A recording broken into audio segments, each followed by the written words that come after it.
So you're learning how to cope with your dysbiosis, or maybe at this point in time, you have been able to check off the list with different signs and symptoms that yes, the bad microbes in my gut are definitely taking control over me. I feel that I don't have control over my cravings, and I feel fatigued after I eat, and I'm lethargic, and I'm bloating, and I have gas, and I have constipation. You have all the things from the digestive distress to maybe the mood disorders, maybe the brain fog. Maybe you're experiencing different skin conditions such as acne, rosacea. Maybe it's the allergies that you're experiencing. So, these signs and symptoms are telling us about what is happening in the body or the root. We want to get down to the root cause so we can come to resolution. So, we always start with the gut.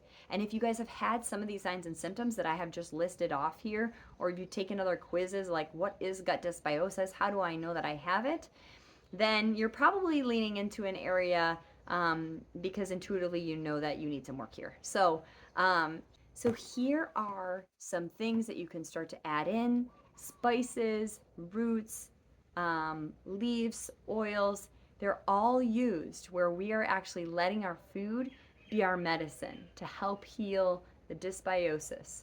So using these in addition to the foods, the environment, the people that you're exposed to is going to help you get back on track and get your gut in its ideal state. Here are the supplements that are going to help you, found in nature: amino acids, leaves, extracts, oils, and seeds and roots that are going to help you improve your gut and feed the good microbes and start to starve and stop feeding the bad microbes. So let's jump into those now. So first is barabine. It is helpful for helping fight off staph and also candida. Next is garlic. It is an anti-inflammatory, antifungal, and it can help fight off any type of bad bacteria, viruses, and parasites that can be living in the body. Glutamine, and this is an amino acid that actually helps repair the gut lining.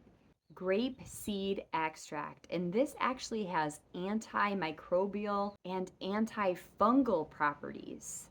Inulin helps as a prebiotic fiber, and it helps feed the microbes in the body that is good for our health, the good microbes. Olive leaf extract is antibacterial and anti-inflammatory properties.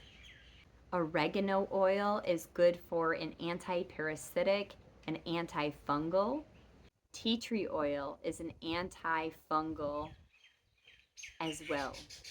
Turmeric and curcumin is anti-inflammatory. And zinc, which enhances the barrier function of the gut. We have talked about dysbiosis, this imbalance of beneficial bacteria versus the bad bacteria. So when the bad bacteria comes out of balance, we have a whole host of signs and symptoms: cravings, fatigue, irritable, body aches and pains, acne, rosacea. Anywhere from the skin to the mind to the body to the mood, all of it is interconnected. If you haven't done so already, subscribe to my channel, leave a comment. I'd love to get to know you. And if you're looking for more information about how to get the best out of your vitality, more health, including nutrition tips, including sleep, including all of the things holistic that leads to us in our state of well-being, then join my community on school.com. I can't wait to see you there. Link in the description below. Have a beautiful day.